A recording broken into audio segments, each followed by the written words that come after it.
قل تعالوا اتل ما حرم ربکم علیکم. یہ آیت مجھے بڑی پیاری لگتی ہے.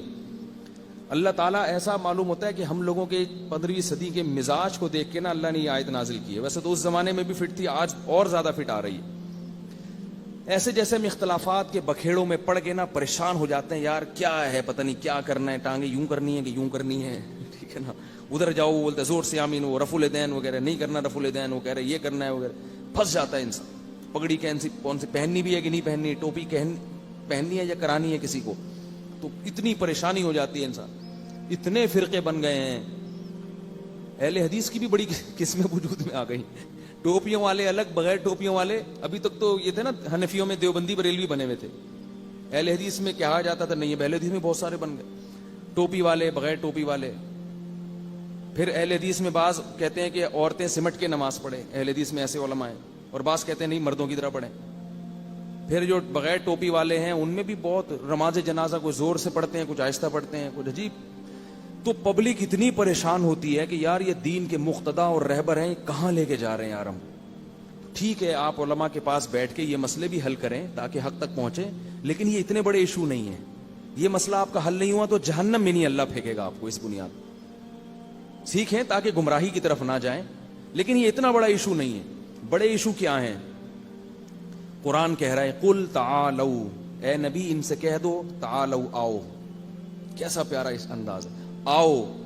نتلو ما حرم علیکم ربکم, میں تمہیں اللہ کی آیات پڑھ کے سناتا ہوں جس سے پتا چلے گا کہ تمہارے پیدا کرنے والے نے کن چیزوں کو تم پہ حرام کیا ہے. کیسا اندھیب انداز ہے. تعالوا آؤ, آؤ میں بتاتا ہوں. چھوڑو ادھر ادھر نہ جاؤ, ٹانگیں چوڑی, وہ پتلی, وہ زور سی, وہ چھوڑو ادھر ادھر ادھر. کہتے ہیں نا جیسے کوئی بندہ پھنسا ہوا ہو نا, وہ گرین والا ادھر کھینچ رہا ہو, دوسرا ادھر, اور کوئی مولوی صاحب دور کھڑے تماشا دیکھ رہے ہو, پریشان ہو, یار یہ بیچارہ کنفیوز ہو رہا ہے, تو کہتا نا یار ادھر, کہتا نا ادھر ادھر میں تجھے بتاتا ہوں, زیادہ چکر میں نہیں پڑ, تو بھائی یہ دو چار کام کر لے. بالکل یہی انداز ہے اللہ کا. اے نبی ان سے کہہ دو تعالوا آؤ. تعالوا جو ہے نا یہ بڑے احترام سے جب کسی کو کہا جاتا ہے آئیے, تشریف لائیے. عربی میں ایک لفظ ہے ایتی, ایتی کا مطلب آ جا, ادھر پڑا بڑ اتھے آ, اور تعالوا تشریف لائیے, آئیے, آؤ ہم تمہیں بتاتے ہیں کہ تمہارا رب کن چیزوں کو تم پر کیا کر رہا ہے, حرام کیا. اللہ تشرکو بہ شیئا, سب سے پہلے اللہ کے ساتھ کسی کو شریک مت کرنا. یا اللہ مدد چلے گا, یا رسول اللہ مدد قبول نہیں ہے, نہیں ہے. بس چھوڑ دو اپنے مولوی لوگ جو تمہیں کہہ رہے ہیں نا یا رسول اللہ مدد ہونا چاہیے, ان کے فلانے مہاجر مکی نے لکھ دیا تو فلاں نے لکھ دیا. وہ ہمارے اکابر نے لکھا ہے. مشکل کشا اس معنی میں نہیں لکھا مشکل کشا کہ اللہ نے ان کو اختیارات دیے ہیں. مشکل کشا اس کو بھی کہہ دیا جاتا ہے بعض دفعہ کہ وہ آپ کی کوئی مشکل بیٹھ کے حل کر دے, اور اس لفظ کو پکڑ کے بیٹھ کے کہ حاجی امداد اللہ مہاجر نبی مکی نے بھی مشکل کشا لکھا ہے. وہ بھائی وہ اس معنی میں نہیں لکھا. اگر اس معنی میں لکھتے کافر ہو جاتے, اور ہم ان کو اپنے بزرگوں کی فہرست سے نکال دیتے. جو مشرک ہے وہ تھوڑی بزرگ ہوتا ہے. لیکن جو شریعت کی بات ہے, جو قرآن کہہ رہا ہے, وہ اس کو دیکھو کہ اللہ کے ساتھ کسی کو دعا میں شریک مت کرو. اس پہ تو دو رائے ہیں نہیں. اس میں تو اللہ نے پیغمبروں کے والدین کو نہیں معاف کیا. بھائی ہم اور آپ کس کھیت کی مولی ہیں. تو صرف اور صرف اور صرف مدد کس سے مانگنی ہے. آپ بریلوی بن کے رہو, ہمیں کوئی اشکال نہیں. آپ کو میں بریلوی ہوں, کچھ نہیں ہوتا بریلوی کہنے سے. آپ کو میں دیوبندی ہوں, کچھ نہیں ہوتا. آپ کو میں اہل حدیث ہوں, کچھ نہیں ہوتا اس سے. اللہ جو کہہ رہے ہیں یہ دو چار کام کرو جو میں بتا رہا ہوں. سب سے پہلے کیا ہے, میرے ساتھ کسی کو شریک نہیں کرنا. ناموں سے نہیں ہوگا. اللہ تعالیٰ قیامت میں یہ نہیں دیکھیں گے دیوبندی بریلوی اہل حدیث کیا ہے. اللہ کہیں گے جو احکام اور عقائد میں نے دیے تھے وہ ہیں یا نہیں. اگر اللہ نام دیکھ کے جنت میں داخل کریں تو صرف جماعت المسلمین والے جنت میں جائیں گے, کیونکہ انہوں نے باقاعدہ 1975 میں اپنا نام جماعت المسلمین گورنمنٹ سے رجسٹرڈ کروا دیا ہے. وہ تو کہیں گے اللہ ہمارے پاس تو سرٹیفکیٹ ہے پورا, ٹھیک ہے نا. کام کرو کام مسلمانوں والے, ٹھیک ہے نا, کام. تو پہلی بات کیا ہے, اللہ تشرکو بہ شیئا, اللہ کے ساتھ کسی کو ذرہ برابر بھی شریک نہیں کرنا. بس اختیارات صرف کس کے ہیں, اللہ کے.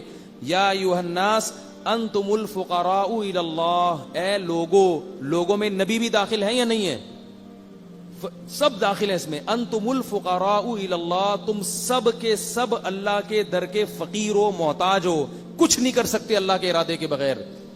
انبیاء بھی اس میں داخل ہے. انبیاء تو اور زیادہ تواضع کے ساتھ دنیا میں زندگی گزارتے ہیں. قرآن میں کتنی جگہ اللہ نے اپنے نبی صلی اللہ علیہ وسلم کو بھی تنبیہ کی ہے کہ اگر آپ بھی سیدھے راستے سے ہٹے تو آپ کو اللہ کے عذاب سے کوئی نہیں بچا سکتا. حالانکہ نبی کبھی بھی سیدھے راستے سے نہیں ہٹتے, یہ بتانے کے لیے کہ یہ بھی میرے احکام کے مکلف ہیں, تم بھی میرے احکام کے مکلف ہو, یہ بھی ہے, یہ بھی میرے بندے ہیں.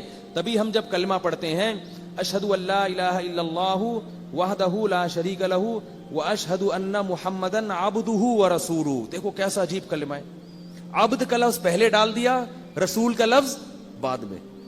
بندے ہیں, غلام ہیں اللہ کے, اس کے بعد ہیں رسول. یہ ہمارے کلمے میں یہ لفظ اس لیے ڈال دیا تاکہ ہمارے اندر وہ شرک نہ پھیلے جو عیسائیوں میں پھیل گیا تھا. اور آگے فرمایا وَلَا تُشْرِكُوا بِهِ شَيْئًا وَبِالْوَالِدَيْنِ احسانا. اور دوسرا حکم کیا دیا, والدین کے ساتھ اچھا سلوک. احسان پتہ ہے کسے کہتے ہیں؟ خدمت کو نہیں کہتے. احسان کا مطلب ہے کہ جتنا ان کا حق بنتا ہے اس سے زیادہ کیا جائے. احسان کہتے ہیں کسی بھی چیز کو بہت ہی اچھے طریقے سے کرنا. جیسے حدیث میں آتا ہے نا, نماز میں احسان کیا ہے کہ ایسے عبادت کرو جیسے استحضار ہو کہ اللہ تمہیں دیکھ رہا ہے. تو ہر چیز کو بہت عمدہ طریقے سے کرنا. اور فرمایا وَلَا تَقْتُلُوا أَوْلَادَكُمْ مِنْ إِمْلَاقٍ. اپنی اولاد کو قتل مت کرو غربت کے خوف سے. نَحْنُ نَرْزُقُكُمْ وَإِيَّاهُمْ. رزق تمہیں ہم دیتے ہیں اور ان کو بھی ہم دیں گے. آج اولاد کو قتل تو نہیں کیا جاتا, لیکن پریگننسی میں حمل ضائع کرا دیا جاتا ہے. اور یہی ہوتا ہے کہ اس کی فیسیں کون بھرے گا, اس کے علاج کے خرچے کون اٹھائے گا. 2 بچوں کو پالنا مشکل ہو رہا ہے, تیسرا آئے گا, اس کی فیسیں کون دے گا. اللہ نے کیا کہا کہ اس کو رزق کون دے گا, میں دوں گا. یہ بہت بڑا جرم ہے, یاد رکھو. حمل روکنا اس نیت سے کہ میں خرچے کیسے پورے کروں گا. یہ اللہ پہ الزام ہے کہ اللہ کو آپ تانا دے رہے ہیں کہ اللہ میرے خرچے پورے نہیں ہوئے تھے, میں تو بھوکا مر گیا, ایک اور نسل دنیا میں آ رہی ہے.